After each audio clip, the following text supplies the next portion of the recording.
tumultuaria y la tortura y desollamiento del joven Julio César Fuentes Mondragón, a quien le vaciaron las cuencas de los ojos y le arrancaron la piel del rostro, fue una acción planificada. Una acción planificada que no se debió a la ausencia del Estado, ni es tampoco un hecho aislado. En este caso se configura la desaparición forzada debido a que los estudiantes fueron detenidos por agentes del Estado, seguido de la negativa a reconocer ese hecho y del ocultamiento del paradero donde los tienen secuestrados desaparecidos. Hasta ahora ha quedado comprobado que en la acción participaron al menos agentes del Estado. Hay 22 detenidos que han sido identificados como policías municipales de Iguala, pero en la acción, como todos ustedes saben, participó también un grupo de civiles que portaban armas de fuego de uso exclusivo del ejército.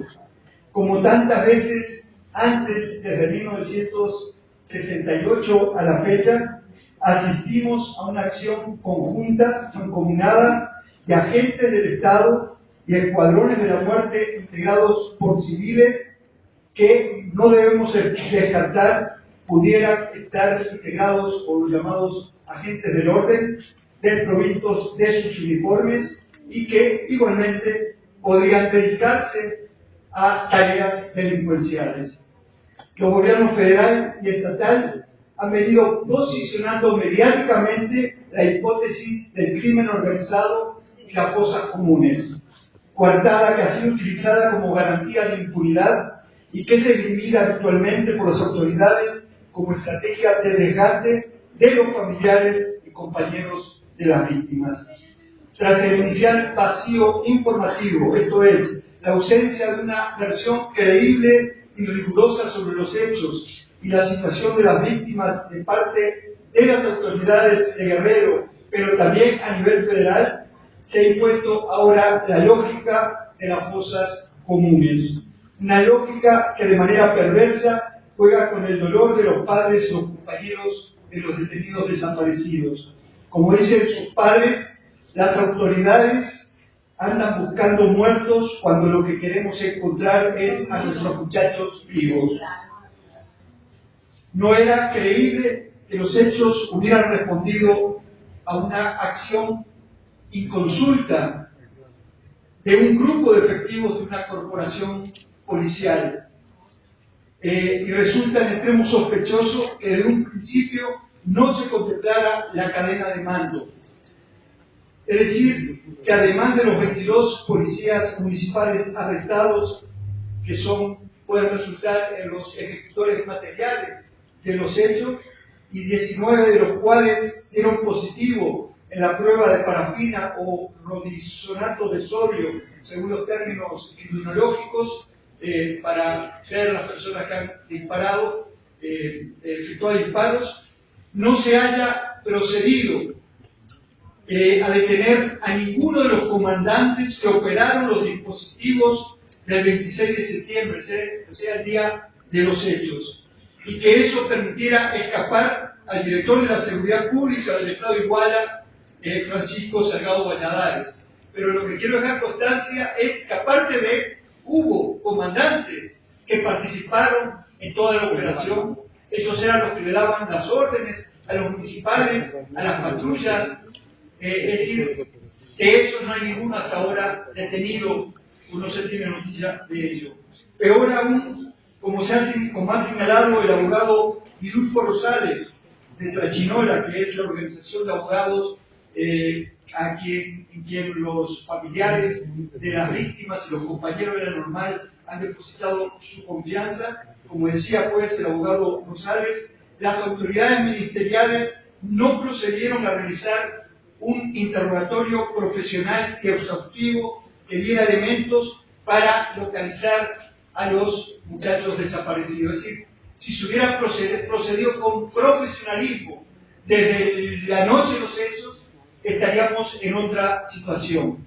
De allí que a la falta de voluntad de las autoridades judiciales del Estado se puede añadir una suerte de complicidad de algunos agentes del Ministerio Público para enturbiar y enrarecer, como es habitual, la búsqueda de la verdad sobre los graves hechos acontecidos, a lo que se suma ahora la investigación judicial caótica y hostil de las instancias federales, hostil hacia los muchachos de la Normal y hacia los familiares de las víctimas. Insisto en lo de la cadena de mando.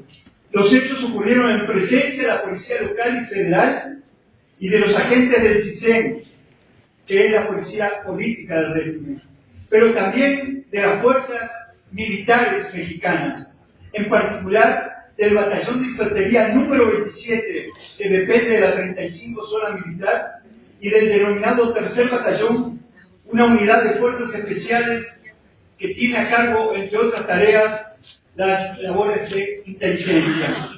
Ambos batallones tienen sus cuarteles en Iguala, es decir, uno de los cuarteles está a escasos metros de donde ocurrieron los hechos. Además, en el Estado existen bases de operaciones mixtas que están integradas por militares y policías. Es sabido que en estados como Chiapas y Oaxaca, y en particular en Guerrero, el control territorial lo tienen las Fuerzas Armadas, específicamente el Ejército, un ejército que en Guerrero actúa según la lógica de la contrainteligencia, es decir, del enemigo interno.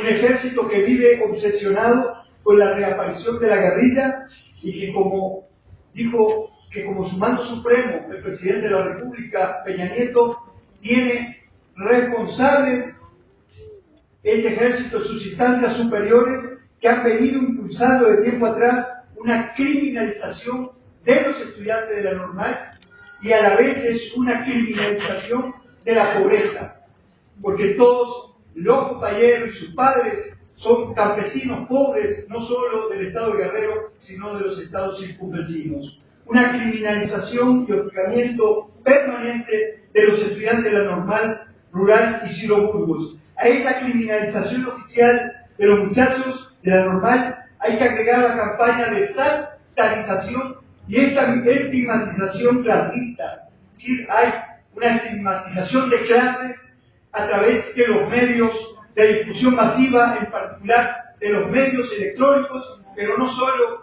Hay un grupo de periodistas carroñeros que en circunstancias como esta lucran y cobran por hacer el trabajo sucio a las instancias del poder, es decir, están en función del terrorismo de Estado.